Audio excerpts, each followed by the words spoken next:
এমন একটা মজার নাস্তা থাকলে তো বাচ্চারা চেয়ে চেয়ে খাবে এবং থামা মুশকিল হয়ে যাবে।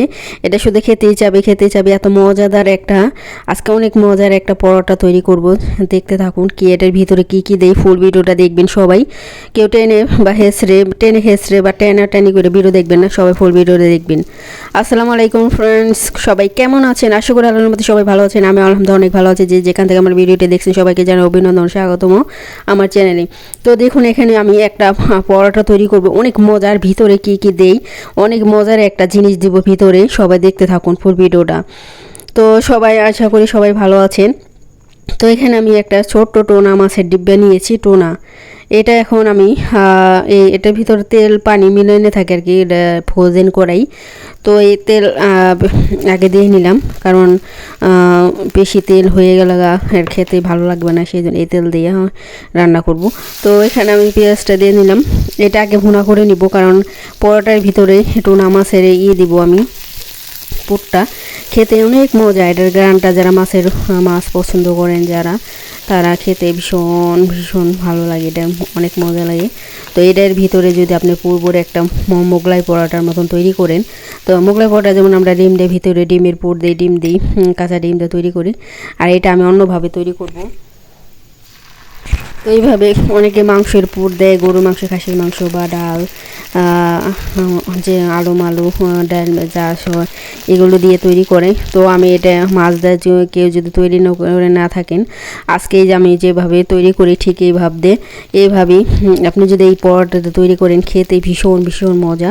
এত মজা এত মজা এত মজা না খেলেও তো বুঝবেনই না। আগে ঘরে তৈরি করবেন, খেয়ে খাবেন, তারপর আমার কথা হয়তো বিশ্বাস করবেন। হয়তো অনেকে আছে যে মা ভিডিও সারি এর জন্য টাপনামি সারি, আসলে না, আমরা যেটা মজা পাই, যেটা খেয়ে মজা পাই সেটা বানাই, আর যেটা মজা না পাই সেটা বানাই না।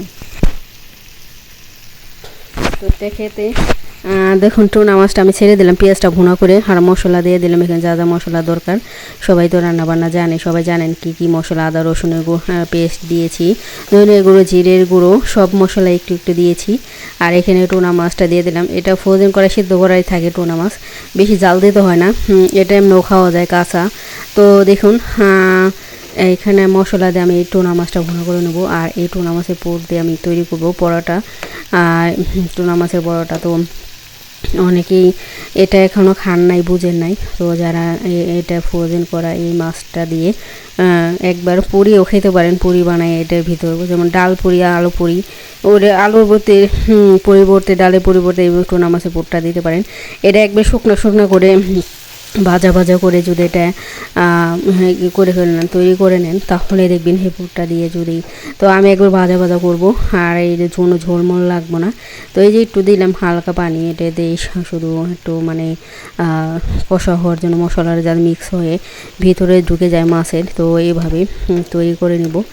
আর এটা আপনি ছোটো বাচ্চারা তো মাছ খায়, অনেক বাচ্চারাই, যারা মাছ না খায় তাদের না দিবেন না। তবে মাংসের থেকে মাছে বেশি পুষ্টি, মাছ বেশি খাওয়া ভালো স্বাস্থ্যের জন্য। তো এই মাছটা দিয়ে এখন আমি তৈরি করব দেখুন। তো এখানে আমি আগে আটা নিয়েছি, লাল আটা দিয়ে এই পরোটাটা তৈরি করব। তো এখানে আমি আটা মেখে নিয়েছি, আগে বড় করে নিয়েছি, একটাই 4 জনে খেতে পারবে এটা, মানে অনেক বড়। ভিডিওতে হয়তো ছোটো দেখা যাইতেছে। তো ওই যে আমি টোনা মাছের ভাজা পুর দিয়ে দিলাম, আর একটু ডালের পুর দিয়ে দিলাম, দুইটা মিক্স করে এটা আমি তৈরি করব, অনেক মজা খেতে। তো এটা ভিতরে দিয়ে তারপর এখন এটা বেলে নিব আমি। তো এভাবে এই পরোটা তৈরি করে খাবেন, দেখবেন। আর বাচ্চাদের নাস্তা হিসেবে দিতে পারেন, সকালে নাস্তা, বা অনেকে রাত্রে ভাত খায় না, তো এই নাস্তা যদি তৈরি করে খান, তারপরও এটা স্বাস্থ্যের জন্য খুবই ভালো। তো বেশি তেল লাগবে না, হালকা তেলে এটা আমি ভাজবো, বেশি তেল ডুবা তেলে ভাজবো না, দেখবেন একটু বেশি না, অল্প তেল দিব একবারে, যাতে আর কি নিচে যাতে পুড়ে না যায় সেজন্য। আর তেল না দিলে ফুলবে না, যদি তেল দেন তাহলে ফুলবো, তাছাড়া ফুলবো না। তার ভিতরে নিচে একটু তেল দিয়ে নিব, অল্প একটু। তো এই যে আমার বেলা হয়ে গেছে দেখুন, পুর দিয়ে ভিতরে তো ডাল যেহেতু দিয়েছি, তারপরে মাছের পুর একটু একটু বাইরে বের হয়ে আসবে, সমস্যা নেই ওটা। তারপরে এখানে আমি কিছু পুরে সৌন্দর্য লেগে একটু সালাদ পাতা দিয়ে দিলাম। ধনিয়া পাতা ছিল না, অনেকে ধনিয়া পাতা দেয়, বা কারি পাতাও নাইকে, কারি পাতাও দিলেও হয়। তো এটা সালাদ পাতা দিয়ে দিলাম, যে একটা একটা দিলেই হয়, সমস্যা নেই খেতে। আর কি এটা একটু উপরে সৌন্দর্যের জন্য একটু ভালো লাগবে পরোটায়। তো আপনারা এটা নাও দিতে পারেন, স্কিপ করতে পারেন। তো এখন ভাজার পালা, বেলা হয়ে গেছে, কমপ্লিট হয়ে গেছে। এখন পরোটা ভেজে নেব, ভাজা হলেই শেষ, খাওয়া হয়ে যাবে। একটা জিনিস রান্না করতে বা তৈরি করতে যতটা সময় না লাগে, খেতে 1 মিনিটে খাওয়া যায়।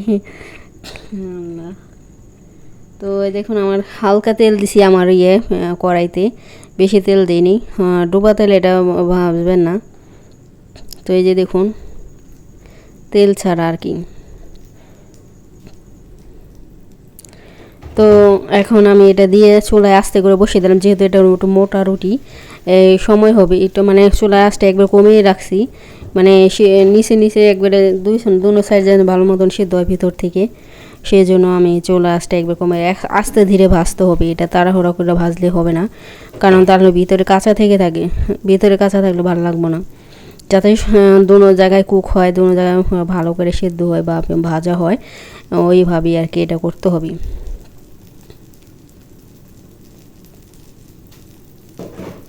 তো এইভাবে আস্তে ধীরে ভাজলে মানে আস্তে আস্তে নিচে ফুলে উঠবে নিচ দিয়ে।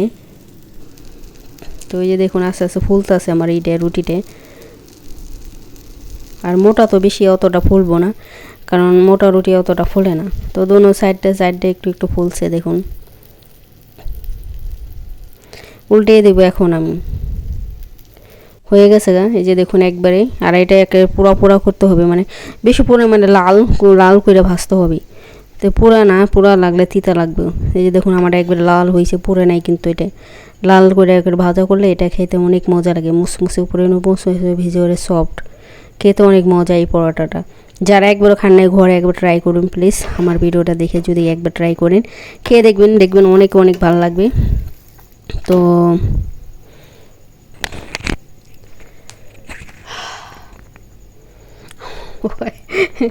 বয়সে লাগে যে অরণ লাগে, এরকম লাগে। জোরে জোরে আমি আস্তে কথা কই, বেশি জোরে কথা কই না আর কি। তো এই যে দেখুন আমারও একবার পুরা পুরা করে ভেজে নিয়েছি, একবার বেশি পুরা হয় না, কিন্তু উপরে দেখা যাইতেছে পুরা, কিন্তু আসলে পুরা না এটা। তো এখন খেতে অনেক মজা লাগবে এটা, পুরো একবারে ভাজা হয়ে গেছে গা। এখন মানে কেটে নেব ছুরি দিয়ে, 4 পিস করে নেব পিৎজার মতন।